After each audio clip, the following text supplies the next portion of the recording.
What's poppin', mi gente? It's your boy back with another update. First up, let me apologize to everybody that I haven't put up an update in about a year. I have been intending to update the page for some time, but the problem is every time I think about it, I end up going, let me just do one more thing coding wise, then I'll do it. And it never happens.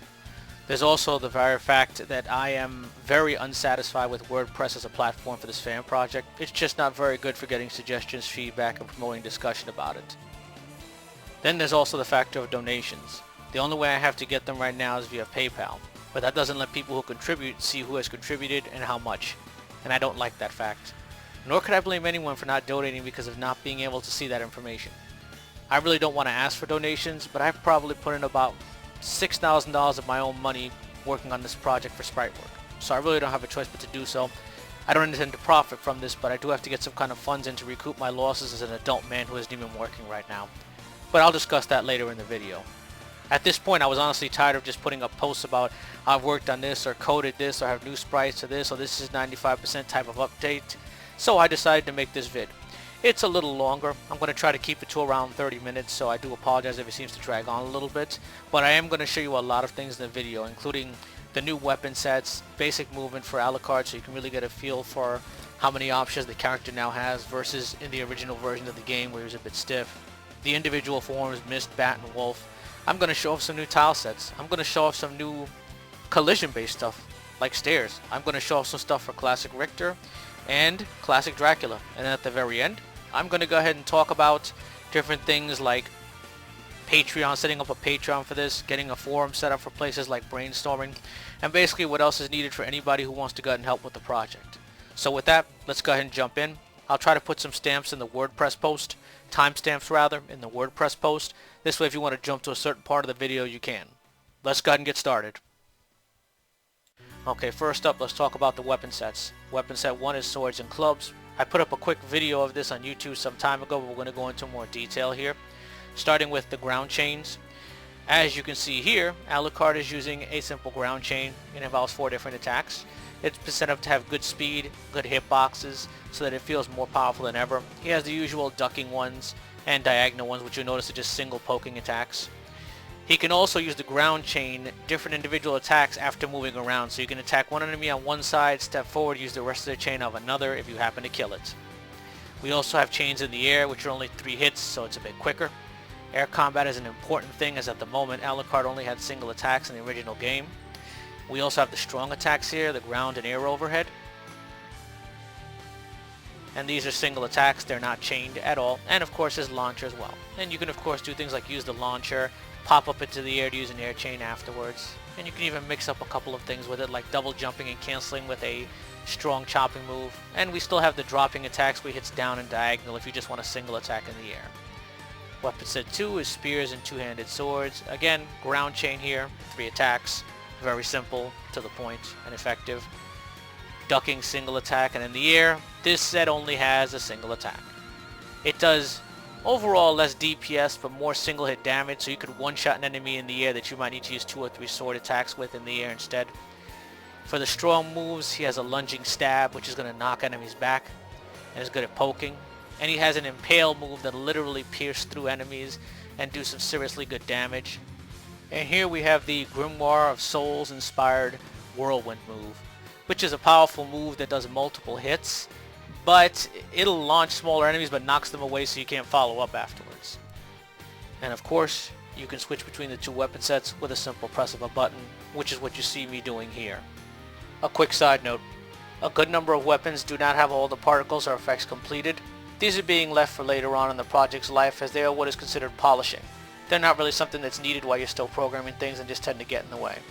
I will show a couple of gifs later in the video so you can better see how the weapons look with those effects included as well. Now, let's show off a couple of fan favorite weapons. First up, the Marcel. Speaks for itself. Flaming sword, when you get in the air, the end of the game. Has lighting, has additive effects, as you can see. I will be showing a gif later on with the particles in as well. And then, one of my personal favorites, the Death Scythe. None of that overhead chopping garbage, he actually swings it like a real scythe. It's got dark energy surrounding it. It of course has its own particles as well, which I'll show off a quick gif of later on in this video. You know what? Screw it. Why wait?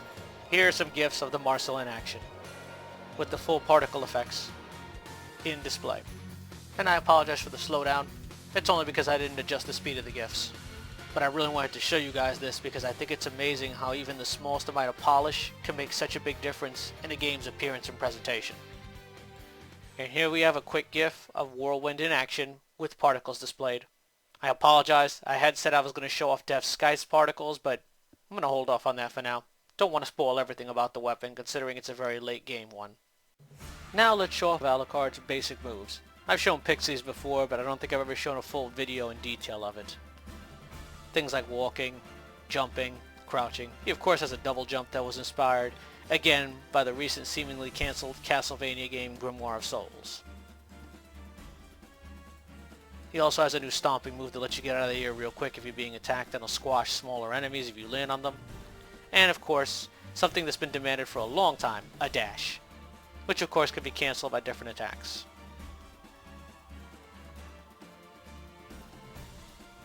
Just some basic stuff here. His air rush. And again, the air rush can be cancelled with attacks. You can stomp out of it if something's about to hit you. You can double jump into it. You can even use it in air combos, or you can jump and dash on the ground as well. And it has the proper collisions. It'll follow along with the floor. You see some air chaining going on here after an air rush. You see some mix-ups here. And you can see just how more fluid he is. Even with backstepping, you can cancel backsteps with jumps now. You of course can infinitely cancel a backstep with an attack to attack quicker. I've already dealt with that bug from Portrait of Ruin to make sure it doesn't appear here.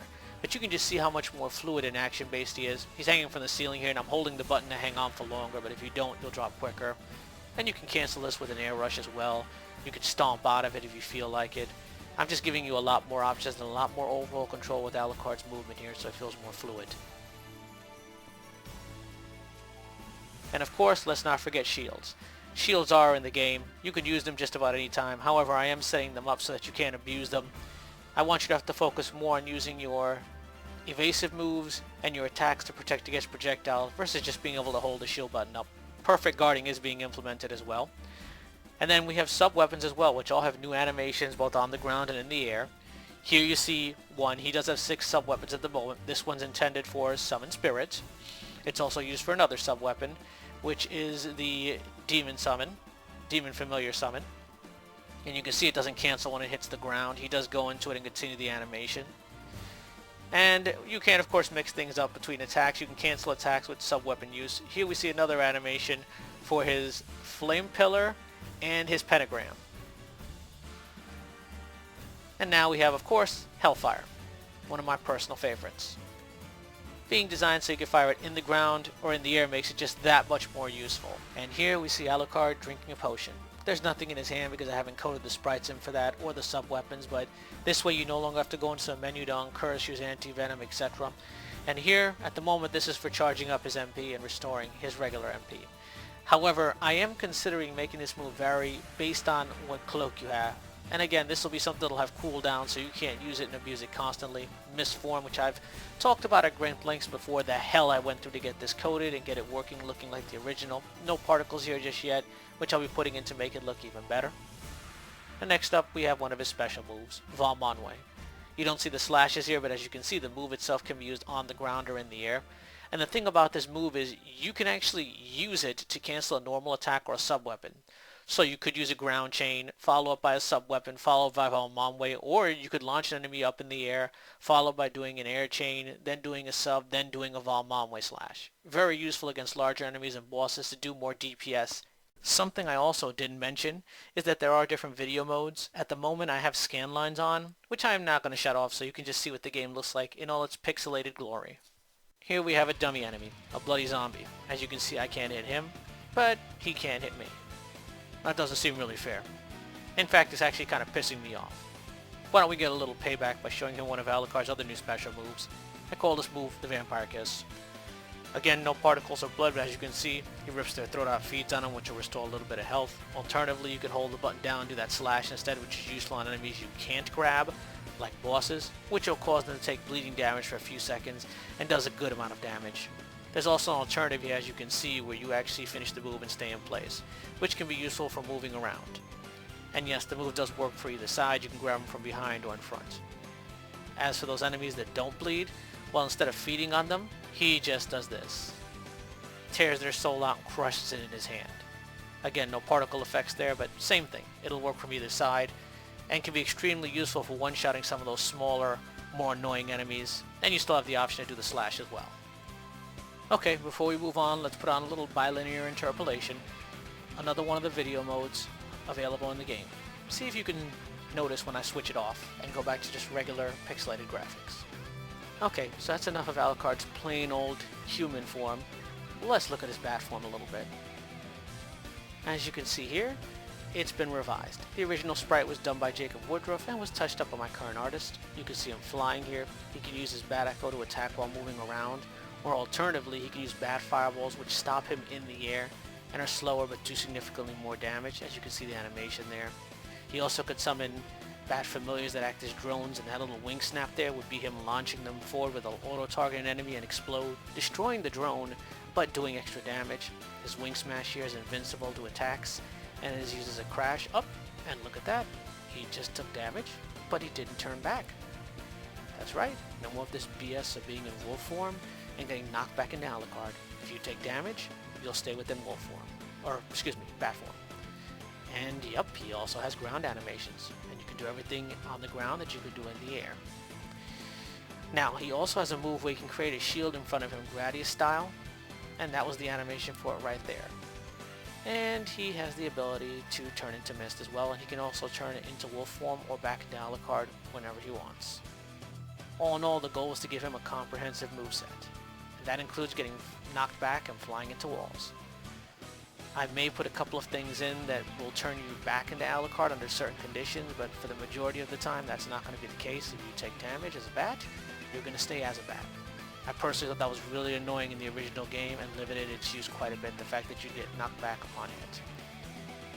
Also, here's a little something for my physics people that I implemented into the game that is somewhat new, and that's staircases. Not slopes, staircases. You can see a slope on the left, which we're going to be walking on shortly. But in the case of staircases, your character will only stop on steps now. I always hated in the original games how you just glided up them and it looked so fake and messed up. In particular in wolf form, it was very noticeable with the way his limbs worked. But here, the staircases are designed so you'll stop specifically on steps versus slopes where you'll stop wherever. And it's designed in a way that's not invasive, in that he doesn't have a specific animation. We're going to turn back into human form so you can see what I mean. So unlike in the original games where you'd slow down and it was cumbersome, no, here you move like normal. As you can see, I'm walking, I'm jumping, and he's landing on the top steps, and he's not experiencing any slowdown whatsoever. So my effort, shall we say, to modernize staircases, and again, we still have slopes there, they still function the way they should and the way you expect them to. And yes, that includes at high speeds, as you see here in the vid. He's hopping around, he's doing everything he can, and it still stops exactly where he should. You're attacking. You don't have to worry about it dragging you into an enemy's attack or interfering with combat or anything like that. And you can do everything you can normally do on ground in these stairs as well.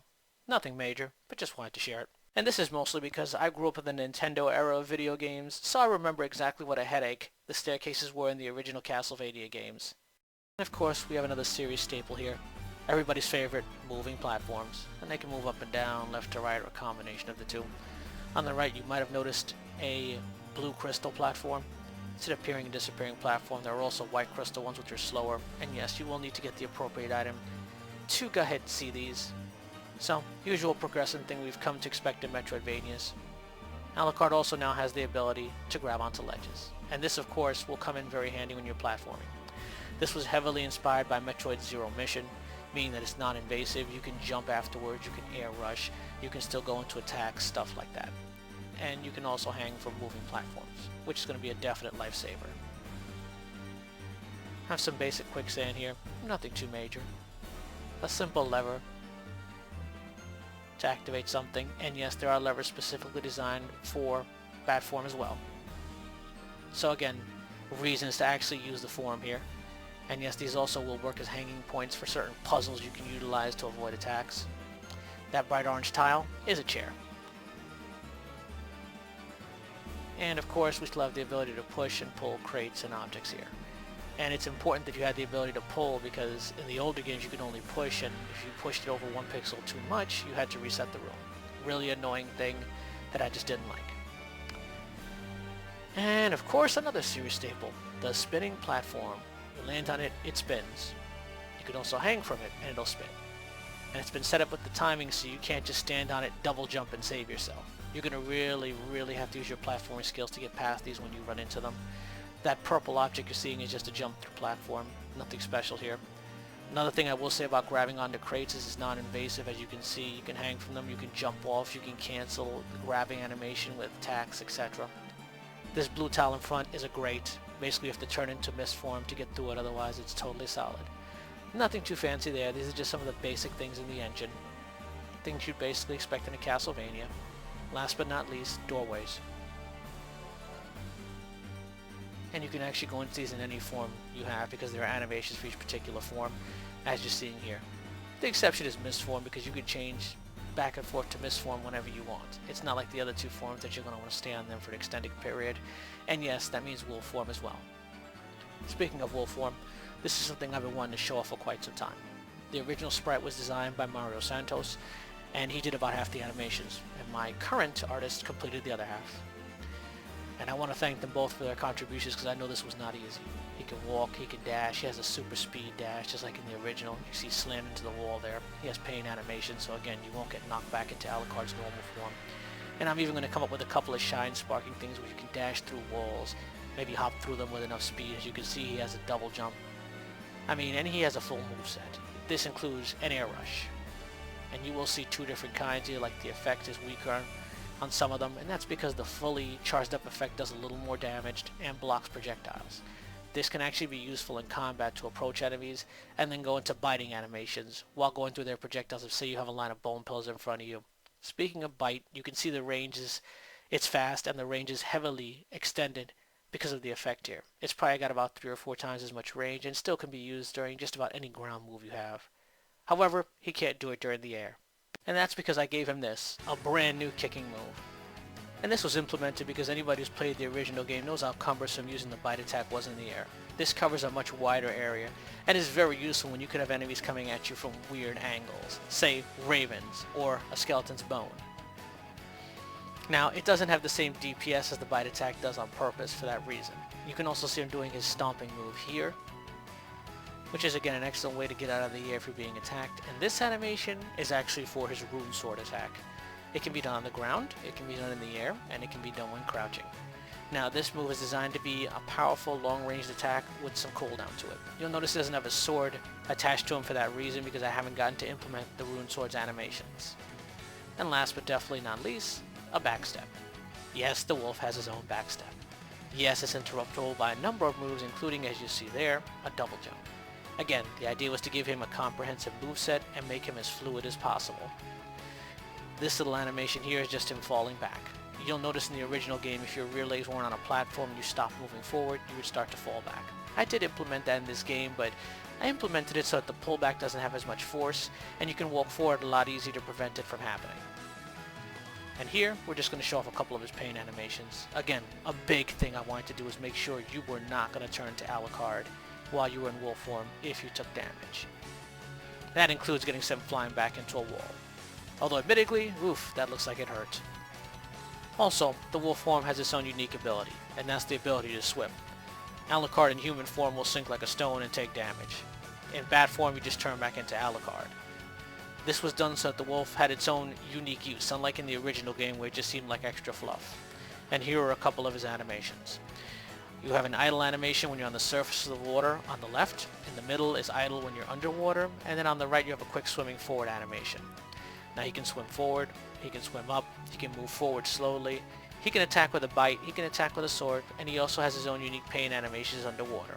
And again, let me apologize for showing off animations here in GIF format. I would rather show them to you in game, but I'm actually tweaking a couple of things physics-wise with the water, and I didn't want to show something that's half completed. So instead, why don't we take a look at some of the icons that are going to be presented in the Castlevania Symphony of the Night hacked engine. And here we are. As you can see, I chose to stick with the original designs for most of them. I'm not going to show you all of them like the equipment because then that'll just give away everything that's in the game.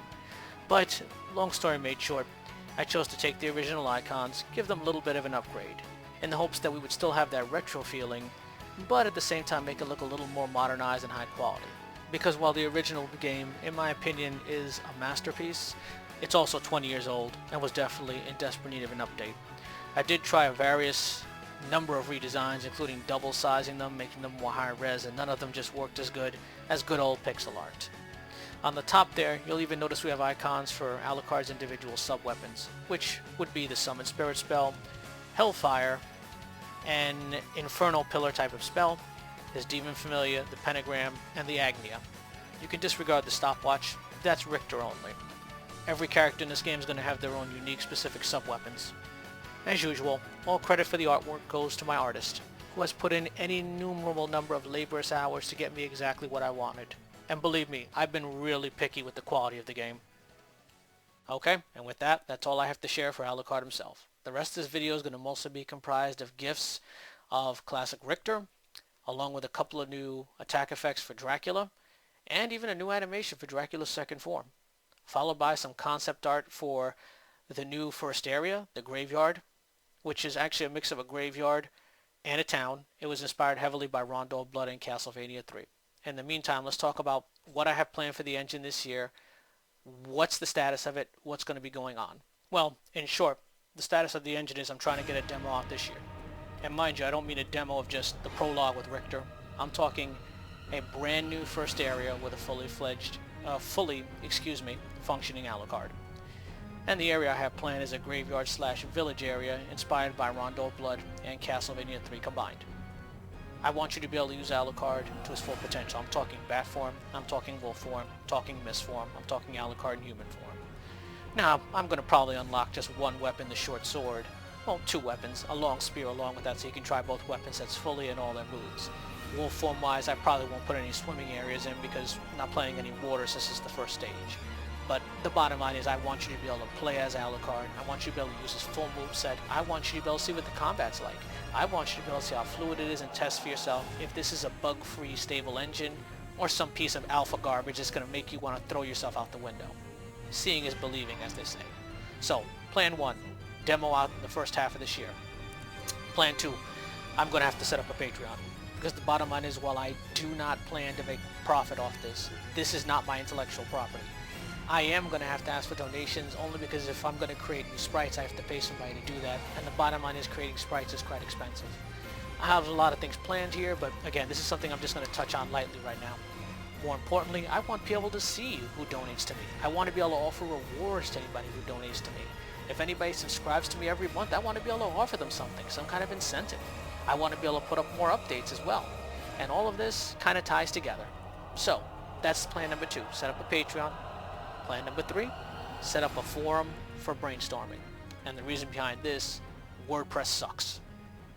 Nobody here can really share ideas with me. It's a very messy format. I don't like the way it is. It's very counterproductive when I want to set up a brainstorming session and go, hey, I'm looking for ideas for a new area. Let's see who has some ideas to throw in so I can make sure I credit you for what you've done. And it's also a great way to get community input because everybody has their own dream and their own vision on what this should be, on what they'd like to see put in. And while all of those things can't make it in, there's a good number of things that could. I've received a good number of ideas over the years that I've written down and tracked. And it would just be great for the rest of the community to be able to see who is contributing these great ideas and then give their own opinion on it as well. Later in this video, you're going to see a little bit of concept art for the new area, followed by the actual tiles themselves being made in pieces. And what I mean by that is separate objects. The original game used tile mapping in 16 by 16 squares. We don't really need to do that here. We can simply create whole objects and I can paste them into the game in Unity, which is going to be a lot quicker and simpler. So with that, that's all I really have to share at the moment. It's Christmas Day, so Merry Christmas to everybody. I am planning on putting out another update very soon because I'd like to go into more detail about the Patreon idea and the idea of a forum. But for now, again, it's Christmas Day. I'm going to go spend some time with my fam, and I feel like I've talked enough here. So Merry Christmas. Thank you to all of my supporters, and I'll talk to you real soon.